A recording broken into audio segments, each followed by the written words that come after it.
My wild Irish rose, the sweetest flower that grows. You may search everywhere, but none can compare with my wild Irish rose.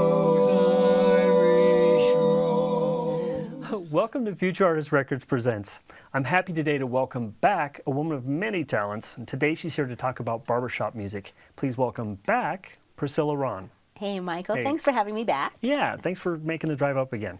We're going to just dive right into it. We've got a quartet that's performing today. And so why don't we start out with, what is barbershop? So barbershop is an American form of a cappella music, typically 4 voices, and it's voiced differently. So a lot of times people grow up hearing SATB, soprano, alto, tenor, bass, where the melody's in the soprano, or TTBB, where the first tenor has the melody. But in barbershop, the melody is actually in the second highest voice. So it goes tenor, lead, baritone, and bass. Barbershop style, like I said, is a cappella, but it's known for its barbershop sevenths. So if you're not a barbershop, or if you're a traditional musician, you might know that as a dominant seventh, or where the seventh of the 4-note chord is lowered by a half step. That's the Cliff Notes version. Right. Having said that, knowing that it's a truly American genre, why don't you give us a brief history of barbershop? Sure. Well, you can go back even as far as England, where it was called barber music. Okay. But coming back to the United States, if you go back in history and look at the minstrels, where there were performing groups that would perform all over the place, and a lot of times they performed in blackface, which today would not be considered proper or nice. Right. But it was very common for white people to go blackface and imitate music in the black community.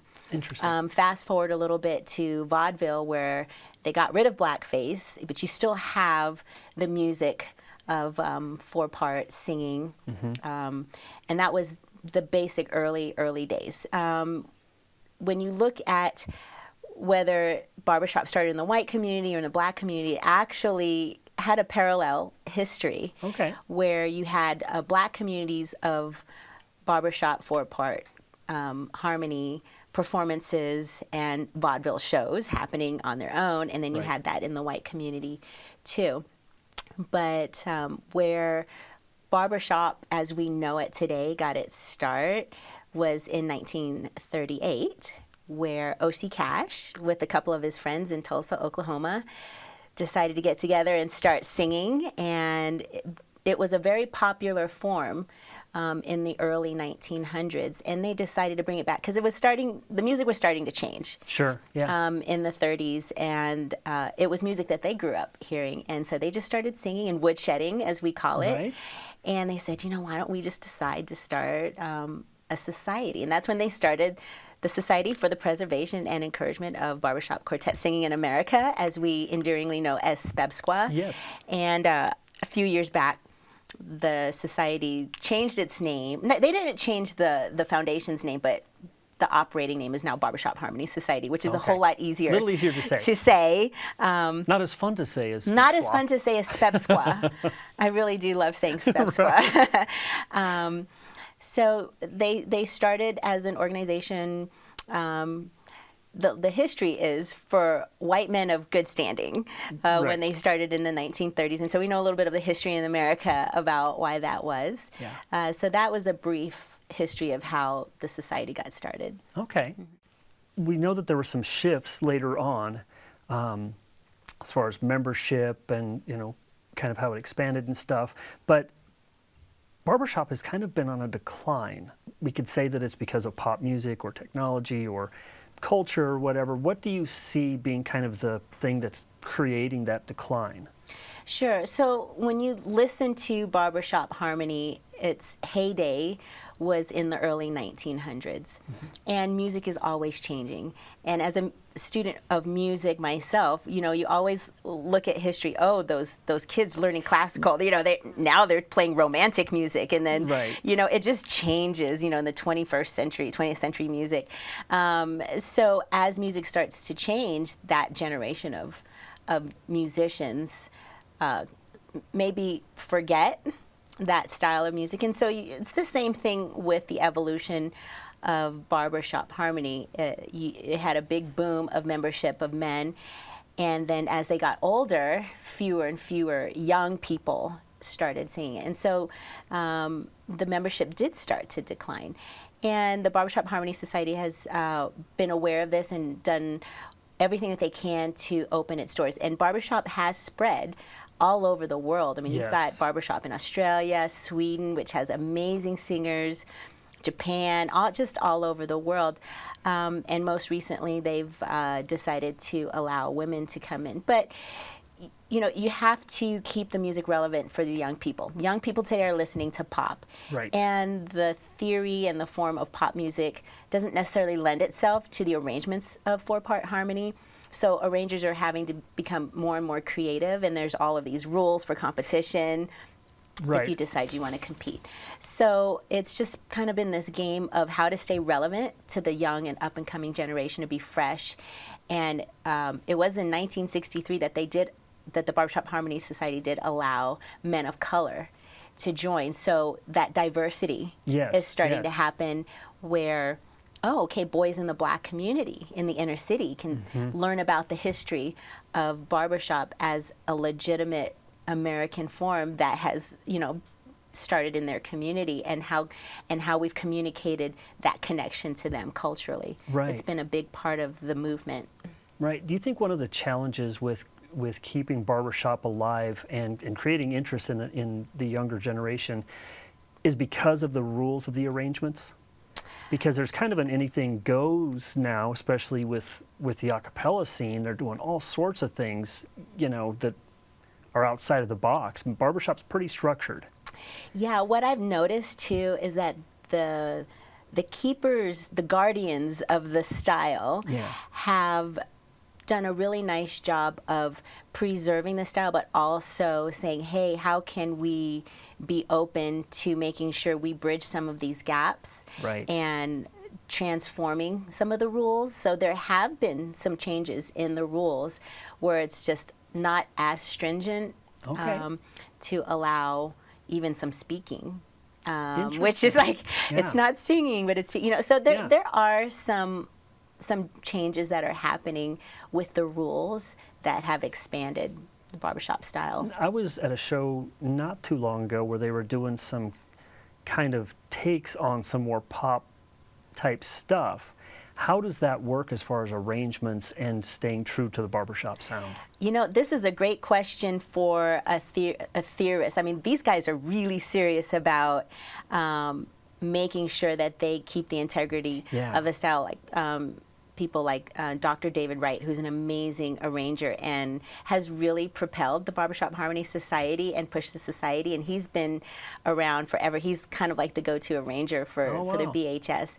And so I would just encourage anybody to look him up on the internet, Dr. David Wright, because he is guiding this next generation of arrangers to say, hey, how can we take some of the new stuff, but also some of the older stuff too.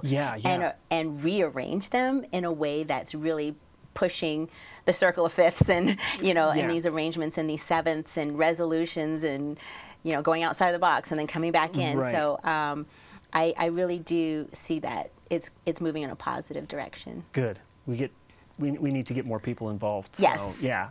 So speaking of getting involved, how did you end up getting involved in barbershop? So I was a very young high school choir director in Denver Public Schools at George Washington High School, and I got a letter, and it was handwritten, and that's a good thing. If you get a letter addressed to you that's handwritten, it's like, oh, okay. So I opened it up, and it was a one-pager, and it said something like free music, free vocal coaching. It was like free, call this number, but it didn't say anything about the style or the genre or who it was from. And I almost threw it away, but I left it on my desk for many, many weeks. And other mail started piling up on my desk. And one day I was cleaning up and I found that paper again. And I said, I'm just going to call these people because this is a quack, and I'm going to tell them to take me off their mailing list. So I called the number, and on the end was a gentleman from the Denver Mountaineers Barbershop Chorus. And I said, I'm a music teacher. I got your mail, and what's this all about? And well, I think I said, what's the catch? Is Right. what I think I said. He's like, no, there's no catch. It really is free. We'll send a quartet out. We'll give you music. And I said, oh, okay, if you're going to send a group out to perform, go ahead. And so they came, and that was the first time that I had heard barbershop, and I was like, oh, Okay. wow, this is so cool. Yeah. And they said, by the way, we have a Harmony College is what they called it then. They sent music educators to St. Joseph, Missouri.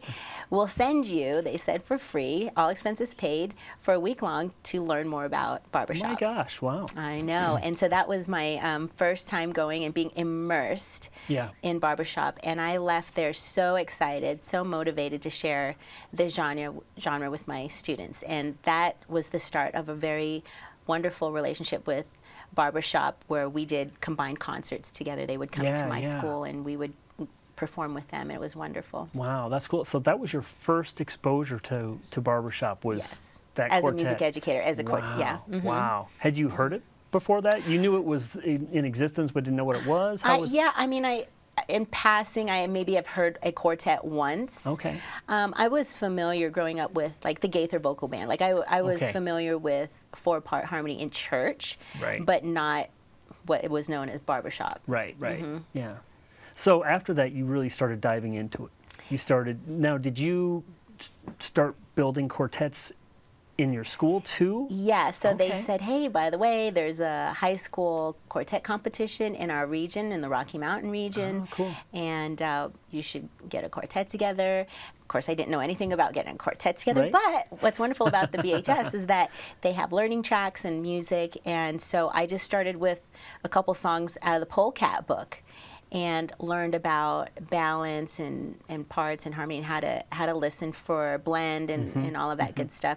I did get some help. There were some amazing coaches that would come out for free from different quartets and chapters in the area that would come out for free and just help the boys learn, just for the love of it. Yeah, yeah. Did that change the way you worked with your regular choirs?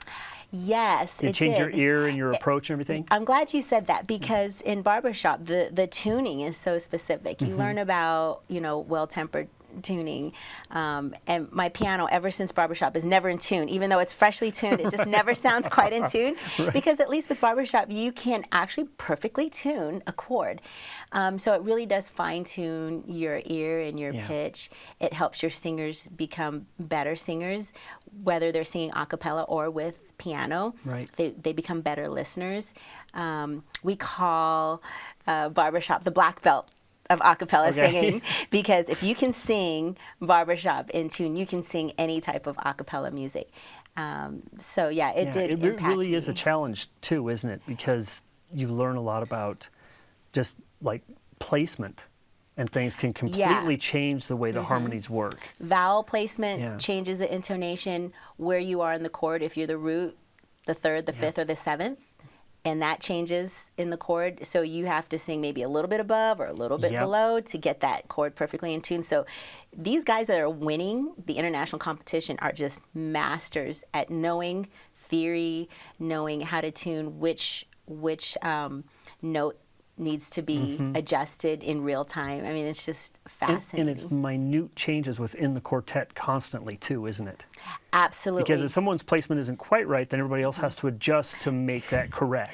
Absolutely. Yeah. And it could change, because we're talking about humans, Yes. right? Yes. You could have a cold, you could have earplugs, you could, tired, fatigue, all of these things impact intonation. That brings me to something else. When you're talking about keeping tuning and things correctly, they always start with the pitch pipe. You always want to start with the note you're supposed to start with, but how flexible is that once you start singing? Because everybody's constantly making those adjustments. Have you ever found that a quartet starts where they're supposed to and ends somewhere else, but they're still in tune with each other? Yes. always stay in tune with each other. Yes. That's the main Yes. thing. But again, these quartets that are competing have rehearsal strategies that are stellar. I mean, they don't always rehearse as a quartet. Interesting. A lot of times they rehearse in duets. Sometimes it'll be the lead and the bass, or the lead and the tenor, or the lead and the baritone, or the baritone and the tenor, or the baritone and the bass. So the quartets that put in the time to duet actually most likely duet more than they quartet. Interesting. To hear those intervals that get lost. Sometimes you hear these awkward intervals that don't sound so Yeah. pretty to the lay ear, but in barbershop, those are those intervals that you have to hear and know exactly where you line up to sing in tune. And that's another thing that I learned with working with my students is that we'll sing and I'll stop and say, okay, now sing the root note, sing the Right. home note. Let's make sure we're singing and we're staying in tune Right. to the root. And that helps you really be aware of what's happening in the group too, as well as knowing that you know your part, which you have to, because some of that stuff is, like you said, it doesn't sound like you think it's supposed to sound, but it does sound like that, and it is Yes. supposed to sound like that.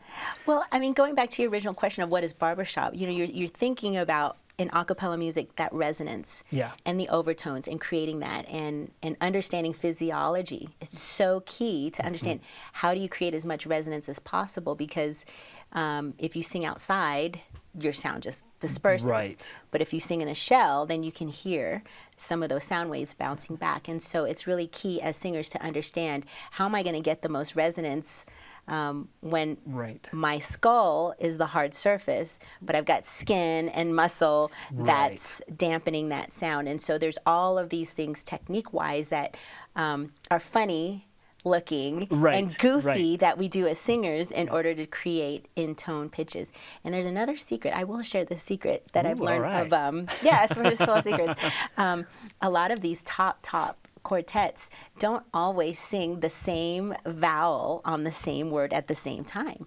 Sometimes they'll adjust the Yes. vowel depending on the tenor, lead, barrier, bass, where you are in the chord. Your sound's going to be a little bit different. Right. So you don't always necessarily want to sing the exact same vowels for every single. Right. Singers don't sing words. Singers sing vowels. Right. So focus on the vowels and not the consonants. Well, So- and that changes the softness and who's standing out and everything too, doesn't it? Yeah, definitely want to keep that balance where you are and where you're transitioning Yeah. from and where you're transitioning to, and what note you want to emphasize and what notes you want to hang on. And all of those things are part of the design Right. when you're mapping out how you're going to perform a piece. And something that always comes to mind when I hear barbershop is that it has a lot of similarities with jazz in not so much maybe how it's approached, but that it always is looking for the resolution. You know, there's always something that's leading into this tension that now we get to resolve. Well, that's why barbershoppers love the barbershop seventh. Yeah, Because right. it's all about, that seventh, that Yeah. flat seven, Yeah. and where does it go naturally, Right. that resolution. So, I mean, I think that's the one thing that brings us, the glee part of singing Right. barbershop is that seventh chord. You're talking a lot of information about how it works and how you've approached it in school. What's your educational background? So I received my undergraduate degree from Texas Christian University, go Horned Frogs, in Fort Worth, Texas. Okay. And received a stellar music education there. And so I started teaching very young, right out of college. And I feel like I got a very traditional classic and classical education. I was not exposed to jazz or barbershop Right. or anything Right. poppy. Right. It was very, very traditional choral music that I was involved in, as well as in instrumental. I was in band and orchestra and choir Oh, in okay. college. So, so that was my music education. Okay. Gives you appreciation that's a little bit different probably than someone who's just in one, doesn't it? Oh yes, oh yes. I couldn't decide. I think what I wanted to do, so I was in everything. Right. Might as well. Yes. So as an educator, what are the opportunities for schools who are looking to create something different, something outside of the classroom type approach, and are looking, how could barbershop benefit them? Sure. I think barbershop choruses are kind of like Starbucks. There's one within a stone's throw away from where you are.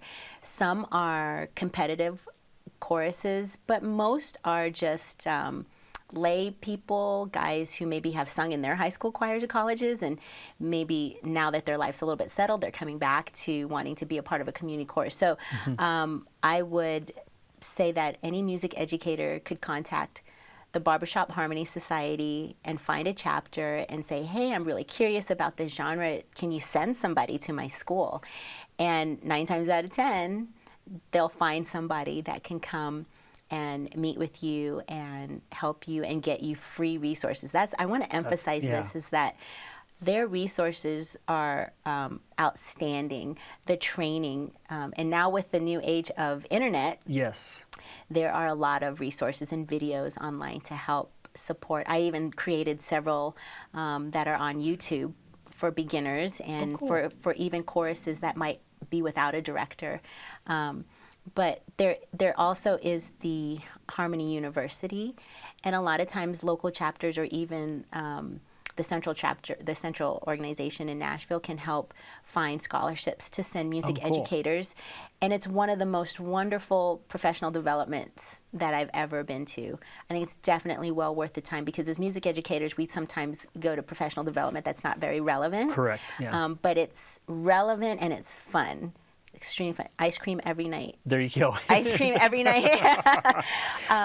You think that benefits educators who may even decide not to try to do barbershop? Do you think going to something like that and learning about it and dealing with the way they approach things? And yeah, I think in the world of choral, we're trained to think that the superior music is classical. And it would be hard to find a vocal music program that doesn't have jazz, vocal jazz. Almost all choral programs have vocal jazz, but vocal jazz and barbershop have the same roots. Yes. In fact, barbershop came before jazz. I mean, they're not very far behind, but it's an American art form. Yeah, yeah. And we pride ourselves as music educators or as musicians to validate the art form that came from our own culture, from our own country. Yeah. And I think it would be really great, especially for those who teach in more urban settings, to talk to their students about how their history impacted barbershop style, because the roots of a cappella came from barbershop. We talked about some amazing groups like Take Six, yes, Manhattan Transfer, Pentatonics, who, by the way, became the first vocal band to ever hit #1 on the billboards in the pop charts. It's never been done before. So pop music, a cappella music is hot right now. Kids love it. They can do it, and it just propels them into being a stronger musician because of the listening skills and the intonation too. Right, right. Do you find that it's a good opportunity for schools also, because you're always confronted with budget concerns, and doing a cappella music, it allows for very little overhead, lots of freedom. Kids can do it outside of the classroom. They can do it in the car on the way to a rock concert if they want to. And so do you feel like as a teacher that's a good way to get kids into that? Absolutely, because especially for your more elite singers, your strongest singers probably want to do something outside of the regular classroom expectation. If they can start a small group and find success, I can tell you what happened in my program. My 4 boys that sang in barbershop, after the first concert where they sang 2 songs, they became the rock stars in the school. Like, all the girls thought they were the hottest thing, it's really a pride thing for them, because they're more motivated to work harder, and they want harder music. And so that's just going to elevate your program when you can offer something for your higher performing students outside of the regular classroom, and it doesn't cost you anything extra, and it probably doesn't even cost you any more time, because you'll have so many people who are going to want to come and are hungry to come and work with your students. It's a wonderful thing. And what are the benefits outside of getting standing ovations and girls swooning? What are the benefits for students to get involved with this program? They build lifelong relationships with their friends. I mean, these guys that are in barbershop choruses have been singing together for 40, 50 years. Right. And after every, I used to direct on Tuesday nights, and the guys would go out. We would practice in a church, and right behind the church was a Irish pub. Right. And they would go right outside the back and sing together, and it's wholesome, and the wives don't have to worry about what their husbands are doing. Yeah. And they're just having a good time, and they live forever. If you do music, you will live a very long time. Right. You will be happy and joyful and have a great life. And I think that that's the key thing about just being a musician. Yeah, absolutely. And you build that teamwork and camaraderie and friendships and discipline and Absolutely. Yeah. Oh yeah, all those things too. And fun. It's fun. And it is fun. It is fun. And you don't realize you're getting some of those other things, until you've been doing it for a while. You're like, hey, we're actually pretty good at this now. Yeah. So, okay, I don't know that this is a trick question, but knowing where barbershop came from, knowing kind of where it's headed, some of the changes it's been through, age groups, all of that stuff, who is barbershop for? Barbershop is for everyone. We've got little kids coming to chorus rehearsal. We have grandpas and great-grandpas singing. It's if you're black, white, Hispanic, Asian, Native, purple, blue, alien. I mean, anybody, and that's, in this day and age that we're living in right now in 2018, we need that. We need people to come together and say, let's create harmony. And that's why musicians can get along, because you have Republicans, Democrats, Independents coming together on a night for 2 hours to sing, and nothing else matters but making harmony. And it's the most beautiful thing. I think barbershoppers in particular are really, really good at setting aside differences of religion and thinking and ideology and just coming together and for one purpose.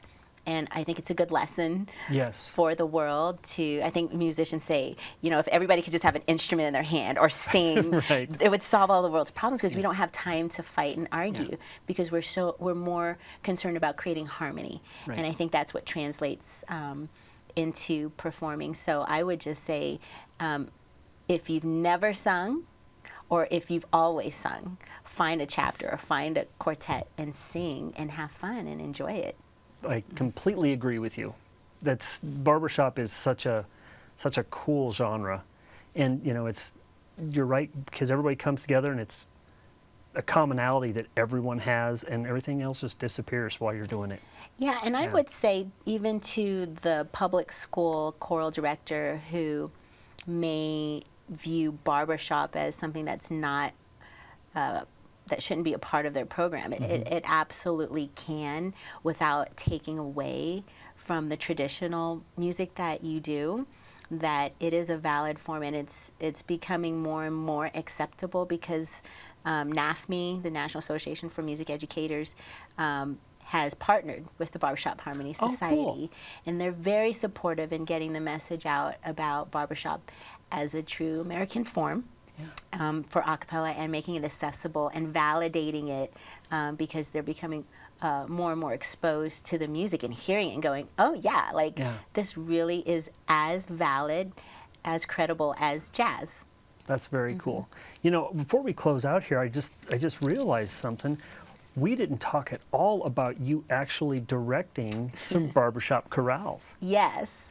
Were you doing that, or are you still doing that along with your public education, and how did that tie together as well? Sure. So the Denver Mountaineers, after a while, was in between directors, so they invited me to come and audition to be their director, and I was very hesitant because I didn't feel like I had enough of a foundation in barbershop.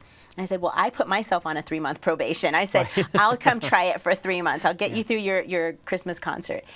And by the end of that 3 months, I was so in love with what I was doing in the fellas. I call them my fellas, my guys. It was like being in a locker room every Tuesday night. I stayed with them for 5 years. I directed the Denver Mountaineers chorus for 5 years and loved every minute of it, while I was a high school choir Okay. director. And then I took a youth barbershop chorus to Midwinter, where they were trying to build up the youth chorus competition. And then I've had a lot of success with my boys and girls, my Sweet Adelines, Quartets competing, and they've done very, very well. Typically first or second place at the high school quartet competition. So we never did touch on the women's side, but I want to touch on that very briefly. Absolutely. That there's the Sweet Adelines and Harmony Incorporated, two different women's organizations, but I would encourage any females who want to sing or wants to learn more about the arrangements to contact Sweet Adelines International or Harmony Incorporated. The Barbershop Harmony Society now has opened its doors to women, so there are mixed chorus, mixed quartet opportunities for men and women to perform together. So no matter where you are in the United States, there's a chapter somewhere that can help. That's very cool. Priscilla, thank you so much for coming back up, and this was fun. I know we talked quite a bit about this outside of this setting, so it's so much fun to talk about this. It's, I love. Well, you can see. Yeah, I can talk about this all day long. Yeah, it's good stuff. Really good stuff. Thank you. We've got a quartet that's going to perform as well, so this is cool to get the whole package here. Yay. Yeah. Folks, stick around during the credits. We've got a barbershop quartet that's going to perform, a group called No Vacancy. And we're going to have some information for you. Priscilla gave us some information on how you can find this in your area and how you can get involved, whether it's just supporting them or joining them. And make sure you like, you share, you subscribe, comment on this, show your support for the genre and for all the artists out there who are trying to make it happen. I'm Michael Hartsock. Thanks for watching Futurartist Records Presents. Heart of my heart, I love you. Life would be naught without you. Light of my life, my darling, I love you. I love you. I can forget you never. From you I ne'er can sever. Say you'll be mine forever.